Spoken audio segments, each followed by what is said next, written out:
Hello students, Hindi की class में आपका स्वागत है। आपकी बोर्ड परीक्षाएं बहुत नजदीक हैं। बोर्ड परीक्षा में अलंकारों से संबंधित एक प्रश्न जरूर पूछा जाता है। आपके पाठ्यक्रम में जितने भी अलंकार हैं उससे संबंधित हम लेकर आए हैं आपको एक कविता। उस कविता को समझ लेने से आपको अलंकार यूं ही चुटकियों में याद हो जाएंगे। तो वो कविता है, बार बार एक वर्ण जो आए अनुप्रास की भाषा। बार बार एक वर्ण जो आए अनुप्रास की भाषा।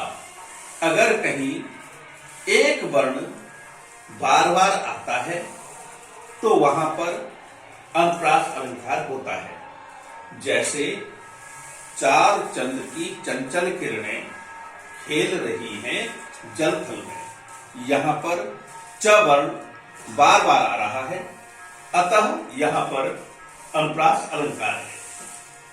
और यमक में जोड़ा आकर अलग अर्थ दर्शाता।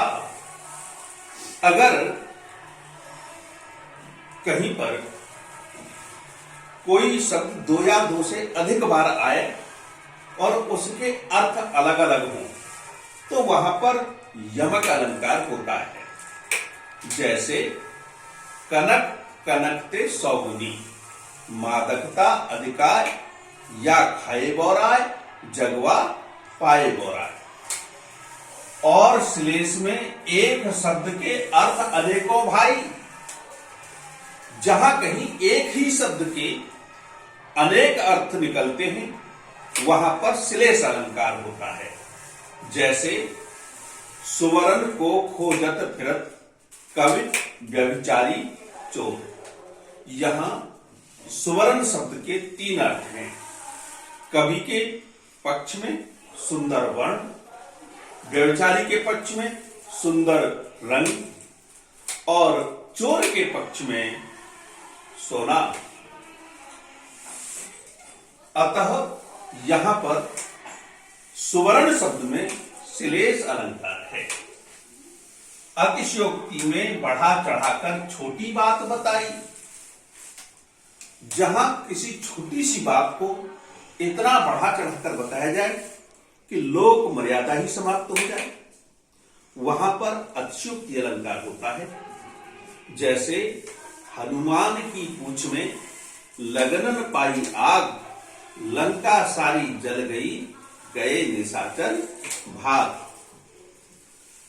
अथवा पानी परात को हाथ छुओने नैनन के जल सौ पगत हुए।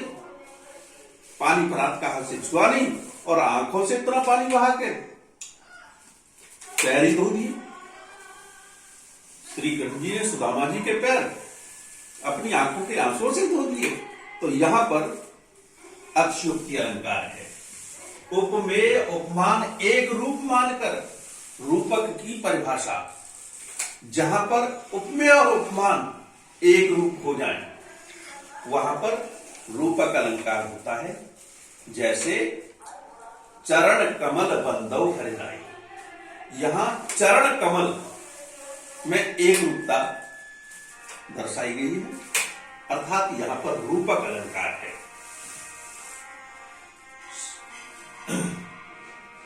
सा सी से सम सरिस मान लो उपमा जी की आशा।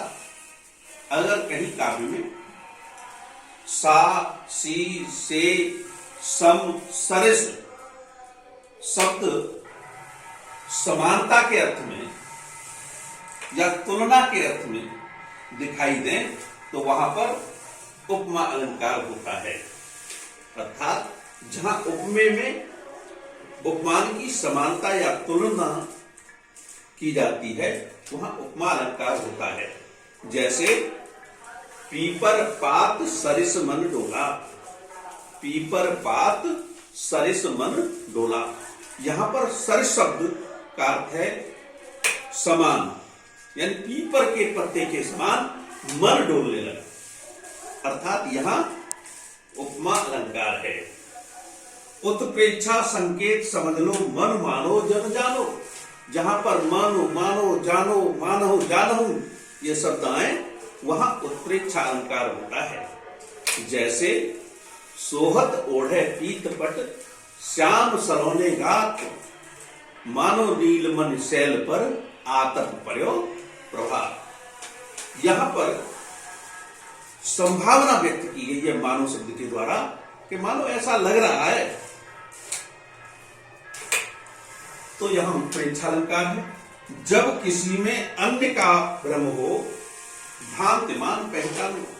जहां किसी वस्तु में दूसरी वस्तु होने का भ्रम हो जाए और उसके अनुसार कार्य भी कर दिया जाए, तो वहां पर भ्रांतिमान अलंकार होता है। जैसे किंसुक कुसुम जानकर भरा, किंसुक कुसुम जानकर भरा, झपटा सुख की लाल चौंच पर, तोते ने भी चौंच चलाई, जामुन का फल उसे जानकर।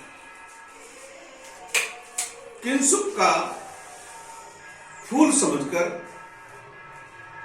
भौरा तोते की लाल चौंच पर झपटा कि यह किंसुक का फूल है। तोते की चौंच में किंसुक के फूल का भ्रम हो गया भौरे को, और तोते को भी भौरे में जामुन के फल का भ्रम हो गया कि जामुन का फल आ रहा है, इसलिए उसने भी उसे खाने के लिए अपनी चौंच चला दी। अर्थात यहां पर भ्रांतिमान अलंकार है। अब इस प्रकार यह कविता के द्वारा हम अलंकारों को आसानी से याद रख सकते हैं। तो स्टूडेंट, कल फिर मिलेंगे। धन्यवाद।